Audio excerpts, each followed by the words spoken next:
आज हम जिस विषय पर विचार करेंगे और वो है स्वयं की प्रार्थना। इन दिनों में हम बाइबल की प्रार्थनाओं पर अध्ययन कर रहे हैं और आज का हमारा विषय है स्वयं की प्रार्थना। मैं स्पष्ट कर दूं कि इस विषय को लेने का उद्देश्य ये नहीं है कि हम मध्यस्थता की प्रार्थना की उपेक्षा करें।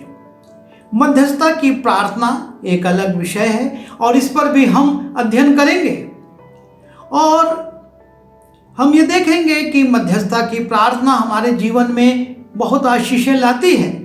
पर आज के संसार में एक रेडीमेड की प्रथा चल गई है और प्रार्थना के विषय में भी ऐसा होने लगा है कि कुछ दान भेज दो और अपने लिए प्रार्थना करवाओ, या किसी सेवक को बुलाओ और उनसे कहो कि हमारे लिए प्रार्थना कर दीजिए।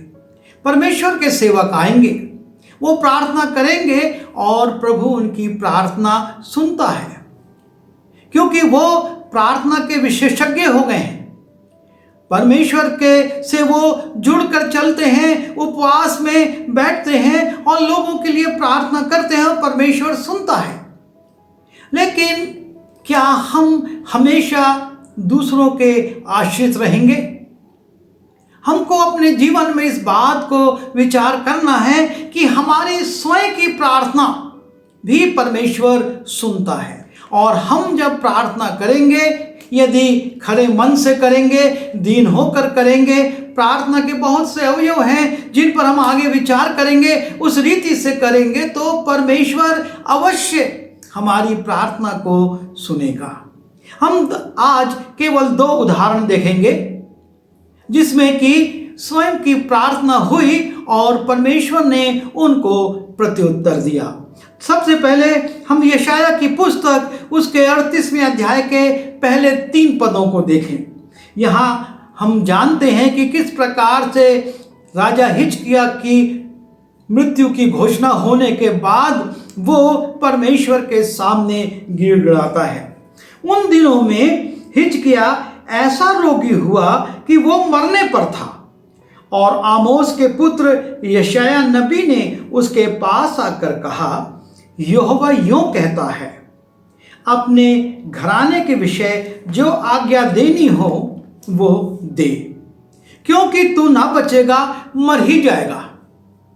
तब हिजकिय्याह ने भीत की ओर मुंह फेर कर यहोवा से प्रार्थना करके कहा, हे यहोवा, मैं विनती करता हूँ, स्मरण कर कि मैं सच्चाई और खरे मन से अपने को तेरे सन्मुख जानकर चलता आया हूँ और जो तेरी दृष्टि में उचित था वही करता आया हूँ। और हिजकिय्याह बिलक बिलक कर रोने लगा।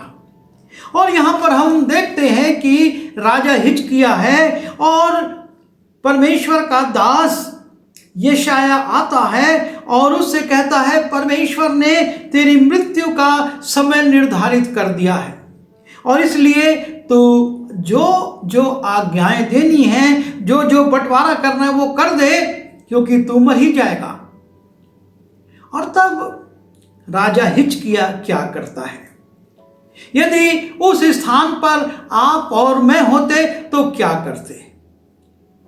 राजा हिजकिय्याह चाहता तो उसके पास बहुत धन था और वो बहुत सारे परमेश्वर के दास दासियों को बुलाकर कह सकता था, मेरी मृत्यु की उद्घोषणा हो गई है, तुम लोग प्रार्थना करो कि मैं ना मरूं। एक ये विकल्प था। दूसरा एक और विकल्प था कि वो यशाया को ही रोक लेता और यशाया से कहता, तुझको जितनी फीस लेना है ले ले, जिसको जितनी भेंट लेना है ले ले, लेकिन तू मेरे लिए परमेश्वर से प्रार्थना कर कि मैं ना मरूं, मेरी आयु थोड़ा और बढ़ जाए। लेकिन हिजकिय्याह ना परमेश्वर के दासों को जिसके को बुलाता है और ना यशाया से निवेदन करता है, लेकिन लिखा है तब हिजकिय्याह ने भीत की ओर मुंह फेर कर यहोवा से प्रार्थना करके कहा। हिजकिय्याह भीत की ओर अपना मुंह फेरता है, अर्थात संसार की हर बात से अपना मुंह फेर कर भीत, जो कि एक दीवार है जहां पर कुछ नहीं है, उसकी ओर मुंह फेर लेता है। अब उसको अपनी सेना के लोगों से, अपने वैद्यों से, अपने सलाहकारों से या किसी और व्यक्ति से या परमेश्वर के जनों से भी मतलब नहीं है। वो सिर्फ सीधा भीत की ओर देख रहा है और परमेश्वर से प्रार्थना कर रहा है। यह है हिजकिय्याह की स्वयं की प्रार्थना। वो अपने धन बल से बहुत बड़ी भविष्यवक्ताओं की और परमेश्वर के दास दासियों की सेना को नहीं बुला लेता है। वो यशायाह को भी नहीं रोकता है कि जब तूने ये उद्घोषणा करी है तो मेरे लिए प्रार्थना भी कर दे, लेकिन वो स्वयं परमेश्वर की ओर मुंह फेरता है और स्वयं मुंह फेर कर कहता है कि हे यहोवा, मैं विनती करता हूं। वो परमेश्वर से स्वयं विनती करता है। उसकी प्रार्थना यहाँ पर लिखी हुई है और ये भी लिखा हुआ है कि हिजकिय्याह बिलख बिलख कर रोने लगा। एक राजा परमेश्वर के सामने दीन होकर आंसू बहा रहा है और दाऊद कहता है कि वो हमारे आंसुओं को अपनी कुप्पी में रखता है।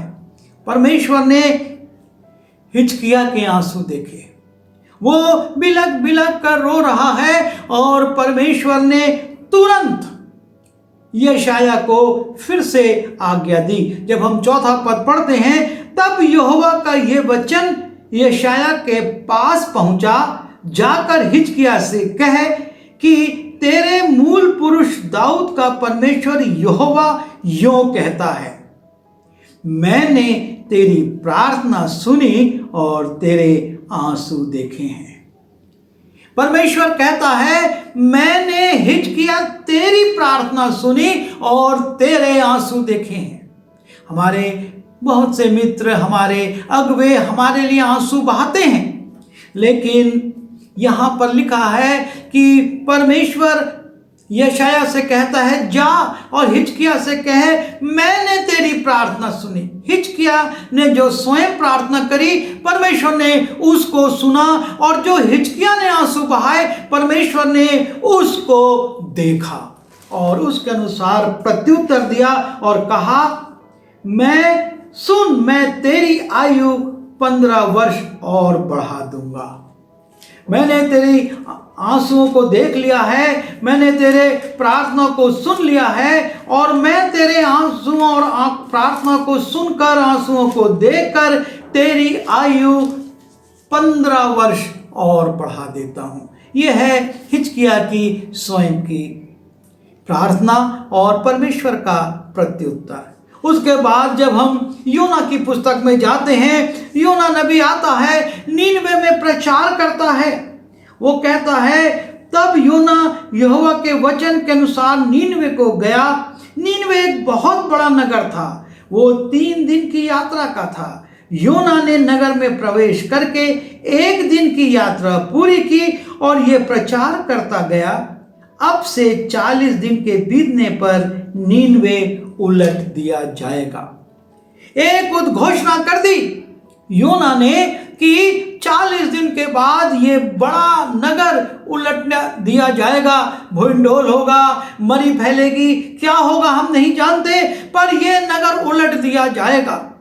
और जब नीनवे के लोग इस उद्घोषणा को सुनते हैं, परमेश्वर के दंड को सुनते हैं, लिखा हुआ है, तब नीनवे के मनुष्यों ने परमेश्वर के वचन की प्रतीति की और उपवास का प्रचार किया गया, और बड़े से लेकर छोटे सबों ने टाट उड़ा। नीनवे के लोग योना को नहीं पकड़ लेते हैं कि हे योना, तू तो परमेश्वर का दास है, तू हमारे लिए यज्ञ कर, तू हमारे लिए परमेश्वर से प्रार्थना कर, तू हमारे लिए भेंट चढ़ा और हमारे लिए प्रायश्चित कर। पर लिखा है, नीनवे के लोग स्वयं प्रार्थना करने लगे, तब यह समाचार नीनवे के राजा के कान में पहुंचा और उसने सिंहासन से उठकर अपना राजकीय ओढ़ना उतारकर टाट ओढ़ लिया और राख पर बैठ गया। और राजा ने प्रधानों से सम्मति लेकर उसने योना से या और किसी परमेश्वर के दासों को नहीं बुलाया, लेकिन स्वयं अपने प्रधानों से सम्मति लेकर नीनवे में इस प्रकार का ढिंढोरा पिटवाया कि क्या मनुष्य, क्या पशु, क्या गाय बैल, क्या भेड़ बकरी या पशु, कोई कुछ भी ना खाए, वे ना खाएं और ना पानी पिए। और मनुष्य और पशु दोनों टाट ओढ़े और वे परमेश्वर की दुहाई चिल्ला चिल्ला कर दें, परमेश्वर से जोर जोर से प्रार्थना करें और अपने कुमार्ग से फिरें और उपद्रव से जो वे करते हैं पश्चाताप करें। संभव है परमेश्वर दया करे और अपनी इच्छा बदल दे और उसका भड़का हुआ कोप शांत हो जाए और हम नाश होने से बच जाएं। नीनवे के लोग, उसका राजा, वहां के प्रधान सब स्वयं की प्रार्थना करते हैं। वो कहते हैं कि सब कोई चिल्ला चिल्ला कर प्रार्थना करो, परमेश्वर की दुहाई दो। और हम देखते हैं नीनवे के लोगों की प्रार्थना को परमेश्वर सुन लेता है। उस राजा, वहां के प्रधानों की प्रार्थना को परमेश्वर सुन लेता है। और लिखा है 10वें पद में, जब परमेश्वर ने उनके कामों को देखा कि वे कुमार्ग से फिर रहे हैं, तब परमेश्वर ने अपनी इच्छा बदल दी और उनकी जो हानि करने की ठानी थी उसको ना किया। परमेश्वर ने अपनी इच्छा बदल दी, किसी भक्त के प्रार्थना करने से नहीं, किसी मध्यस्थ के प्रार्थना करने से नहीं, नीनवे के लोगों के। हम जब अपने परिवार के साथ परमेश्वर से प्रार्थना करते हैं, परमेश्वर हमारे परिवार की प्रार्थना को सुनता है और सुनकर अपनी योजना को हमारे अनुकूल कर देता है। परमेश्वर अपनी योजना को हमारे लिए हानि की नहीं, लाभ में परिवर्तित कर देता है। पर आवश्यकता है कि हम अपने प्रभु से सीधे बातचीत करें, हम दीन बने, हम नम्र बने, हम कुमार्ग से फिरे, हम अपने परमेश्वर की दुहाई दें, उससे प्रार्थना करें और परमेश्वर प्रार्थना को सुनेगा। उसने राजा हिजकिय्याह की प्रार्थना को सुना, उसकी आयु को 15 वर्ष बढ़ा दिया।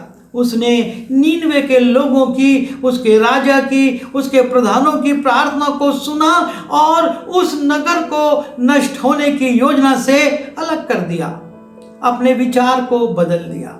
हमारा परमेश्वर हमारी प्रार्थनाओं को सुनेगा, बशर्ते हम अपने परमेश्वर के सामने गिड़गिड़ाएं। जैसे कि हिजकिय्याह ने भीत की ओर मुंह किया, हम संसार के लोगों की ओर से मुंह फेर कर अपने प्रभु की ओर मुंह करें, उससे प्रार्थना करें और देखें कि हमारा प्रभु हमारे लिए कैसे बड़े बड़े काम करता है। उसने योना नबी के द्वारा संदेश पहुंचवाया, लेकिन लोगों की प्रार्थना को सुना, वहां के लोगों के पश्चाताप को देखा, उनकी दुहाई को सुना और उनके लिए अपनी योजना को बदल दिया। आइए प्रार्थना करें। प्रभु जी, हम धन्यवाद देते हैं कि आप प्रार्थना के सुनने वाले परमेश्वर हैं और आप हमारी स्वयं की प्रार्थना को भी सुनकर प्रत्युत्तर देते हैं। और उसके लिए आप प्रभु जी हमसे कुछ मांगते नहीं, सिर्फ आप हमारे दीन मन को, पश्चातापी मन को और हमारी पश्चातापी प्रार्थना को सुनकर गलत कामों से फिरने को देखकर अपना निर्णय बदल देते हैं। हमारी सहायता कीजिए कि हम अपना ध्यान आपकी ओर लगाएं और स्वयं प्रार्थना करें ताकि आपकी आशीष को प्राप्त कर सकें। विनती यीशु के नाम से मांगता हूँ, आमीन।